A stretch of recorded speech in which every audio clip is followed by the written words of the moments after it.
Realmente crees que entiendes lo que quiere una mujer. O solo estás adivinando con más confianza que nunca. Olvídate de lo que dice. Su comportamiento lo revela todo.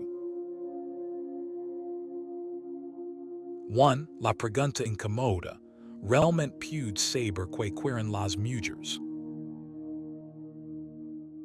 Toda conversación sobre lo que quieren las mujeres parece comenzar con una acusación implícita. ¿Cómo podría un hombre saberlo?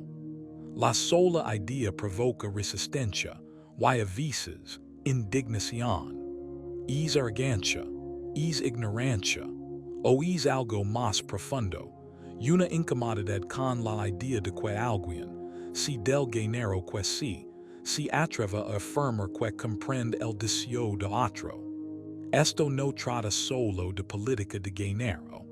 Trata de algo universal, el muro invisible que existe entre el mundo interior de cada persona y el observador externo. Los críticos dicen, nunca has sido mujer, así que no puedes entender cómo se siente serlo. A primera vista parece justo, pero si lo pensamos bien, ese mismo muro está en todas partes. Ninguno de nosotros, hombre o mujer, puede sentir realmente lo que siente otro. No del todo. No en esa forma íntima y cruda con la que cada uno vive su propia experiencia. Es un pensamiento incómodo, verdad. La realidad de que incluso en nuestras relaciones más cercanas, parejas, padres, hijos, seguimos estando separados por una barrera invisible. Queremos creer que el amor o la experiencia compartida pueden atravesarla. Sin embargo, ¿cuántas veces te han malinterpretado personas que dicen conocer mejor que nadie? ¿Cuántas veces has sentido ese vacío? Si tan solo pudieras sentir lo que yo siento. Esto no es un problema de género. Es una verdad fundamental sobre ser humano. Anhelamos certeza en nuestras relaciones. Queremos fórmulas, garantías, un manual que nos diga que quiere y necesita el otro. Pero la realidad es más desordenada. Incluso aquellos que comparten nuestro género, nuestro entorno, nuestras heridas, pueden parecer extraños en sus deseos y su dolor. La identidad compartida no es una llave maestra para la empatia. Reúnes a shin mujeres o a shin hombres en una sala, y encontrarás shin deseos distintos, shin miedos distintos, shin límites únicos. Las categorías rara vez nos sirven tanto como esperamos. La ansiedad en torno a la pregunta, ¿puede un hombre saber lo que quiere una mujer? Tiene que ver, en parte, con la vulnerabilidad. Admitir que uno quiere saber es exponerse a estar equivocado o a ser acusado de arrogancia. Muchos evitan el tema por miedo a la crítica. Otros intentan responder con estereotipos, solo para ver cómo sus teorías se desmoronan frente a la vida real. La verdad más profunda es esta. Todos estamos adivinando y todos esperamos que, en algún momento, alguien nos ve de verdad. Entonces, ¿qué hacemos con esto? Para algunos, la respuesta es rendirse. Nunca lo sabré, así que mejor no intento. Para otros, es defensiva, tú tampoco sabes lo que yo quiero. La conversación se estanca, atrapada entre la acusación y la retirada. La comprensión real parece siempre se escapa, pero tal vez la pregunta misma necesita cambiar. En vez de preguntar, ¿puedo realmente saber qué quieren las mujeres? Quizás deberíamos preguntar. ¿Existe una mejor manera de comprender a cualquier persona? Y si el error no es que no podemos saber, sino que seguimos buscando en el lugar equivocado. Tal vez no se trata de sentir lo mismo, sino de aprender a reconocer las señales que cruzan los límites de la experiencia privada. Ese giro es sutil, pero esencial. Si dejamos de intentar habitar completamente la experiencia del otro, creamos espacio para un nuevo tipo de conocimiento, basado en la observación, la curiosidad y la humildad. Si podemos soltar la ansiedad de no saber, si abre una nueva posibilidad, el arte de ver con claridad en lugar de suponer, la voluntad de notar sin imponer, la humildad de aceptar que nunca estemos dentro de la mente del otro, pero que aún así podemos aprender. Si estamos dispuestos a observar con atención y a dejar que la evidencia, no las emociones, nos guíe. Ahí es donde realmente comienza el viaje. La respuesta a que quieren las mujeres tal vez nunca sea absoluta, pero la búsqueda, si es con honestidad, puede acercarnos, no solo a los demás, sino también a nosotros mismos, de formas que jamás habríamos imaginado. 2. La ilusión de la experiencia compartida, porque la empatía no es suficiente. Es tentador creer que la empatía por sí sola puede cerrar la distancia entre nosotros. Que si escuchamos lo suficiente, sentimos con la intensidad adecuada o compartimos las historias correctas, finalmente podremos descifrar el secreto de lo que otra persona desea. Pero la verdad es que incluso las relaciones más cercanas están llenas de zonas ciegas. La empatía ayuda, sí, pero no es una ley mágica. Empecemos por aquí. Nadie puede habitar tu mente. Ni tu pareja, ni tu mejor amigo, ni siquiera alguien que haya recorrido un camino casi idéntico al tuyo. Siempre hay una brecha entre lo que tú sientes y lo que los demás pueden entender. El género es solo una de muchas capas. Incluso entre hombres, incluso entre mujeres, las diferencias en los deseos, las esperanzas y las decepciones pueden ser mayores que cualquier identidad compartida. Por eso incluso las parejas que llevan décadas juntas pueden sentirse atrapadas en la incomprensión. Un esposo puede pasar años tratando de adivinar qué es lo que su esposa realmente quiere, convencido de que si fuera más sensible o más atento, encontraría la respuesta. Una esposa puede hacer todo lo posible por hacerse entender y, aún así, sentirse invisible. Ambos creen que el otro debería entender. Si tan solo se esforzara un poco más, si le importara un poco más. Pero la experiencia compartida nunca es perfecta. Piensa en las veces que te has sentido solo en una sola línea de personas que, en teoría, deberían comprenderte. Piensa en cuán fácilmente surgen los malentendidos, incluso cuando las intenciones son buenas. La empatía es vital, pero está limitada por los bordes de la percepción individual. Entonces, si la empatía no garantiza comprensión, ¿a dónde miramos? Algunos intentan resolver el enigma con psicología o manuales de autoayuda, lenguaje del amor, estilos de apego, infinitas tipologías. Aunque estas herramientas ofrecen cierta claridad, muchas veces se convierten en nuevas categorías detrás de las cuales esconderse. Nuevos guiones que simplifican en exceso una realidad compleja. La experiencia humana es demasiado salvaje, demasiado particular, como para caber en una caja. La verdadera sabiduría comienza con la humildad. La aceptación honesta de que ningún nivel de identificación ni de buenas intenciones te convierte en experto sobre los deseos del otro. La impatiencia es un puente, pero no puede reemplazar la evidencia.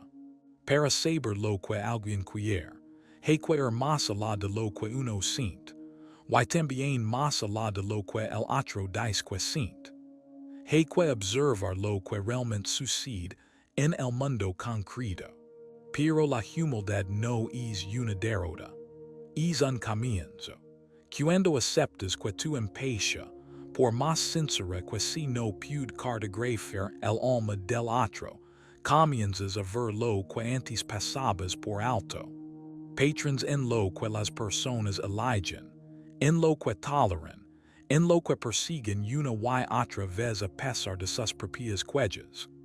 Te vuelves un oyente más atento, no solo de las palabras, sino de los silencios y contradicciones que moldean cada vínculo. La lucha por entendernos es tan antigua como íntima. A lo largo de la historia, poetas y filósofos han escrito sobre la soledad del amor, ese dolor de no ser visto del todo, esa esperanza desesperada de que alguien, por fin, nos entienda. Incluso en la era digital, con infinitas formas de conectar, ese anhelo persiste. Es prueba de que la experiencia compartida siempre será parcial, siempre incompleta. La lección es esta. Para buscar comprensión, hay que aceptar la incertidumbre. Abandonar la fantasía de la impaciencia perfecta y prepararse, en cambio, para aprender de lo que las personas hacen, no solo de lo que dicen, ni de cómo esperamos sentirnos. Solo entonces comienza el verdadero trabajo de conexión. 3. Comportamiento sobre sentimientos. La verdadera clave del deseo humano. Si la impaciencia no puede ser a la distancia que puede hacerlo, la respuesta, por poco romántica que sea, es la observación. Prestar atención cuidadosa a lo que las personas realmente hacen. El comportamiento, no el sentimiento, es la ventana más clara y confiable hacia lo que alguien verdaderamente desea. Es una lección que se aprende con dolor, especialmente cuando uno ha sido sorprendido por contradicciones. Piensa en ese amigo que jura apoyar tus sueños, pero nunca aparece cuando de verdad importa.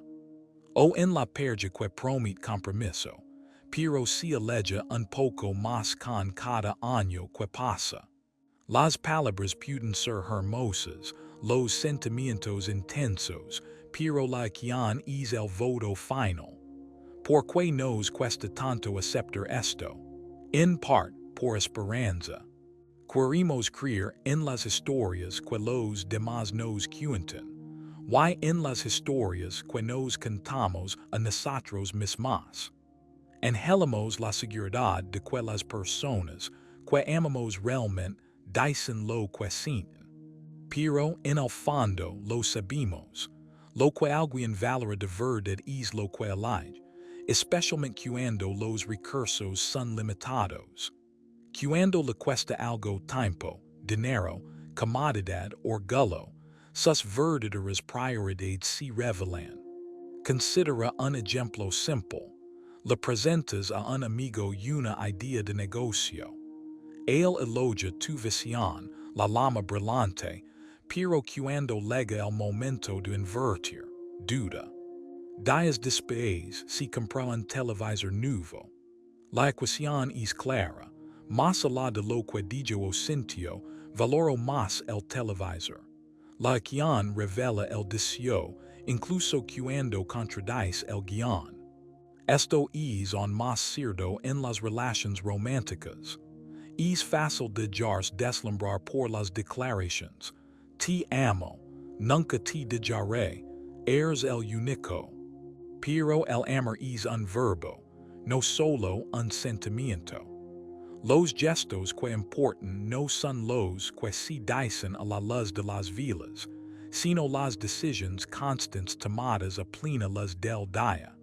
Presentars, cumplir promesas, respetar limites, o alejar cuando se pierde el respeto.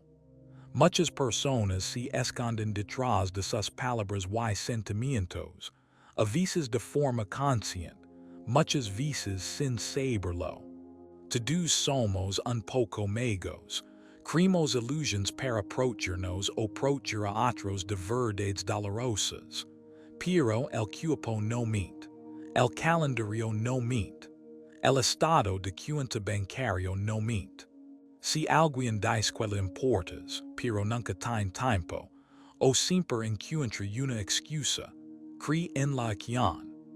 Aprender a leer el comportamiento como el lenguaje principal del deseo es tan liberador como incómodo. Significa soltar las ilusiones y aceptar que el amor, como cualquier angelo humano, se expresa con mayor honestidad en lo que hacemos, no en lo que decimos sentir. La verdadera historia siempre está escrita en las elecciones que tomamos. 4. Palabras como humo, como el lenguaje oculta la verdad. Si la acción revela, las palabras a menudo ocultan. Es una de las verdades más antiguas de la historia humana. Usamos el lenguaje para conectar, pero también para confundir, seducir, distraer y protegernos de realidades incómodas. Las palabras son humo, pueden inspirar, como seducir, pero con la misma facilidad esconden el fuego que arde debajo. Piensa en cuántas veces las palabras se convierten en armadura dentro de una relación. Decimos lo que se espera, lo que suena generoso, lo que evita el conflicto, aunque no refleje lo que realmente queremos. A veces decimos sí, cuando en realidad sentimos no. Ofrecemos promesas que no podemos cumplir, o inventamos relatos que suavizan el filo de la decepción. El lenguaje es una herramienta, sí, pero también un escudo, una forma de posponer el conflicto, evitar la culpa o mantener la ilusión de virtud. En la vida moderna, este baile de palabras está por todas partes. Estamos rodeados de mensajes, en redes sociales, en conversaciones, en libros de autoayuda y psicología pop, que nos dicen como deberíamos sentirnos o que se supone que deberíamos decir. Hablar en guión se vuelve fácil, dar la respuesta correcta, incluso cuando nuestras acciones suceden otra cosa.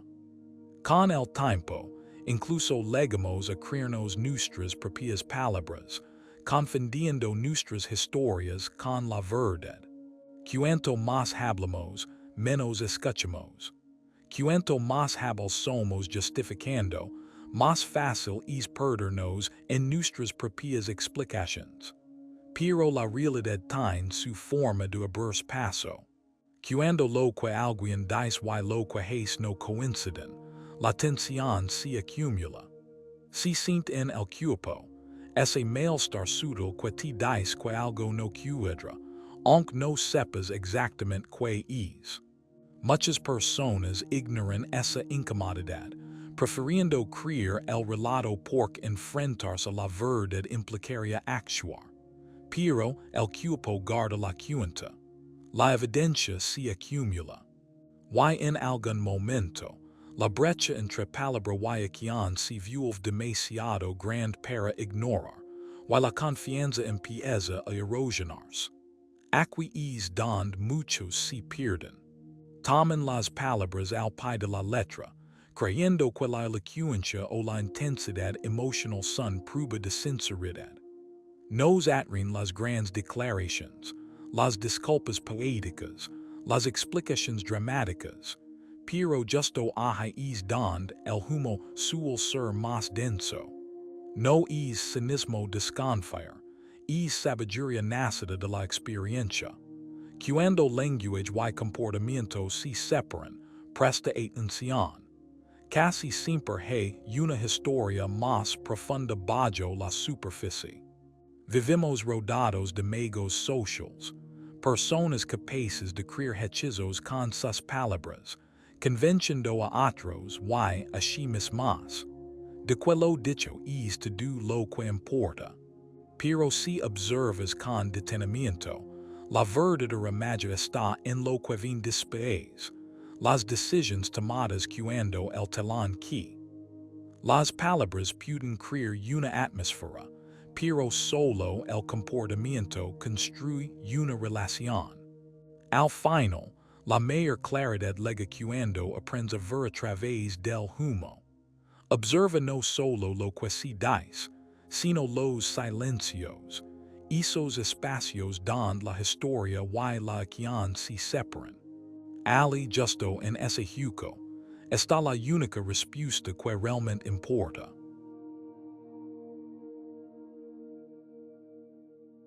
5. El punto ciego, porque no nos vimos con claridad.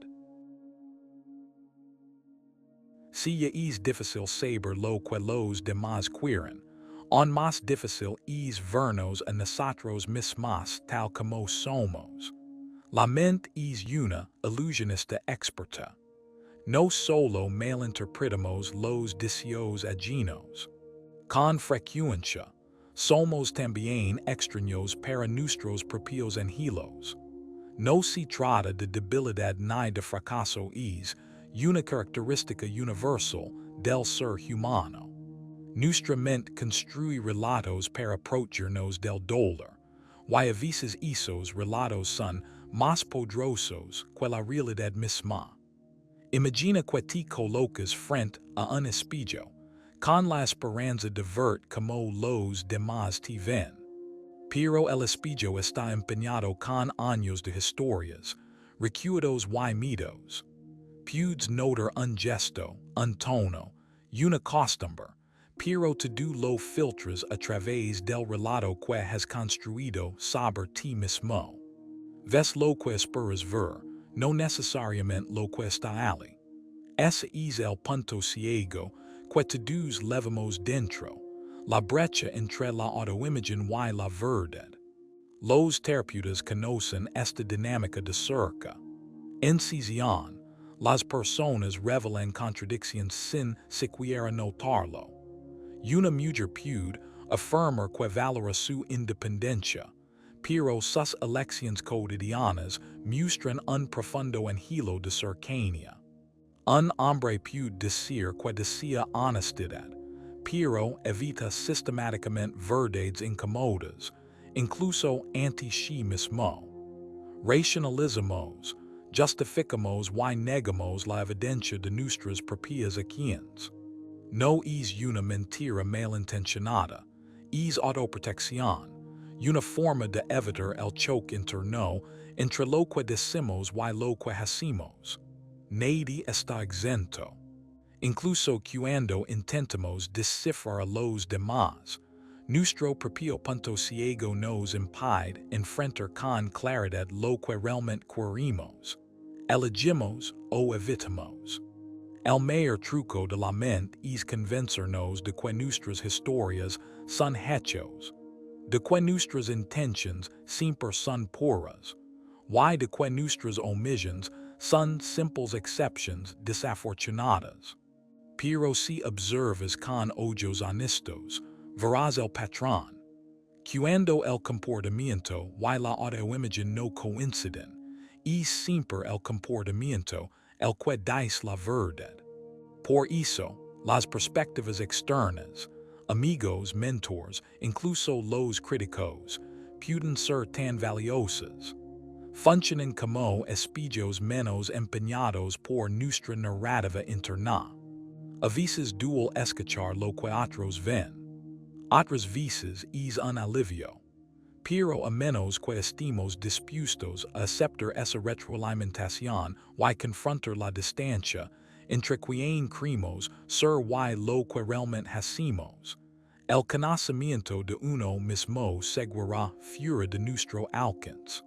El primer paso para comprender aquello que era, inclinado a ti mismo, es la humildad. La humildad de admitir, pude, que no me vi con tanta claridad como creo. Cuando te acercas a las relaciones con esta mentalidad, te aferras menos a tener razón y te abres más a lo que es real. Y solo entonces comienza a cerrar la brecha entre la fantasía y el hecho.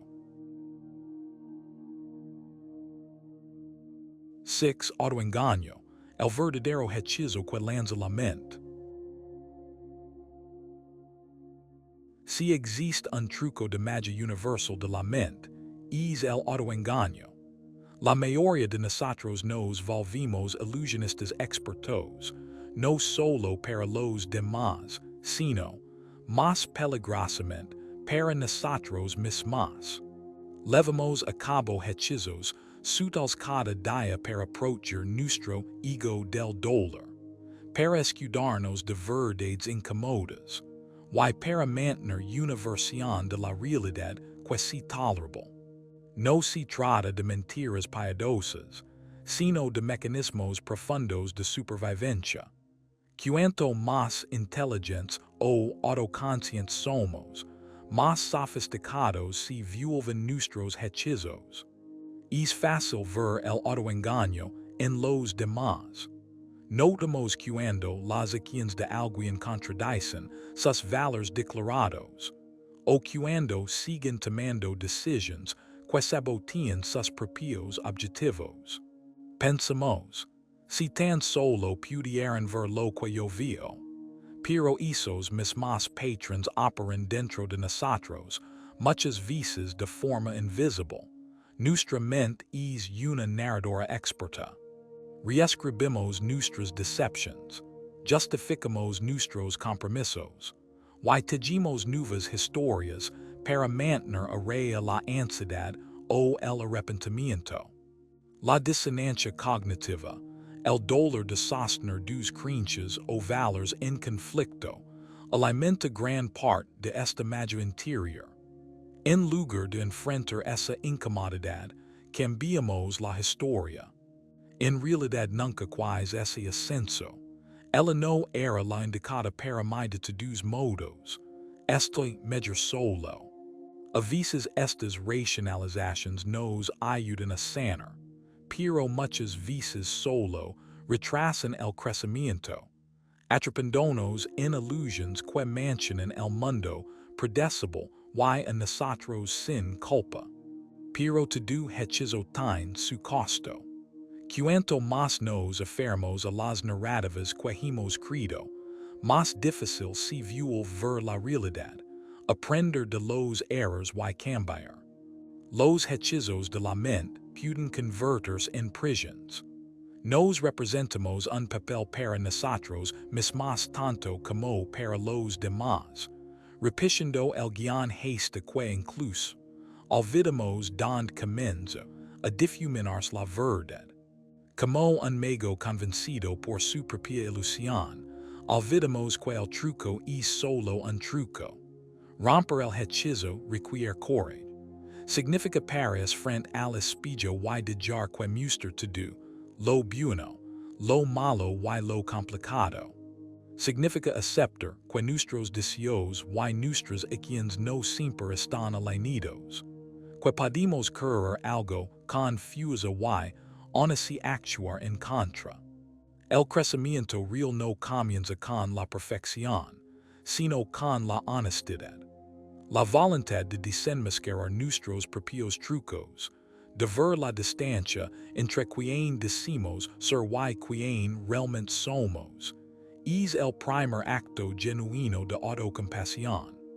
Y si puedes hacer esto contigo mismo, inevitablemente comenzarás a ver a los demás con mayor claridad también. Cuanto más practiques ver a través de tus propias ilusiones, menos probable será que caigas en las de los demás. Y en esa claridad, surge la posibilidad de una conexión más auténtica, contigo mismo, y con aquellos a quienes amas. 7. El principio del espejo, como conocer realmente a alguien. Después de toda la búsqueda, que significa realmente entender lo que quieren las mujeres, o lo que quiere cualquier persona, la respuesta es esta. Deja que el comportamiento si tu espejo, no tus sentimientos ni tus fantasías. La guía más confiable no se encuentra en las palabras, las intenciones, ni en las historias que la gente cuenta sobre sí misma, sino en las acciones consistentes que toman cuando realmente importa. Este principio, aunque simple, es profundo. Requiere humildad y honestidad no solo hacia los demás, sino contigo mismo. Para conocer a alguien, aunque sea un poco, debes aprender a observar con ojos claros. Notar que elige cuando nadie lo ve.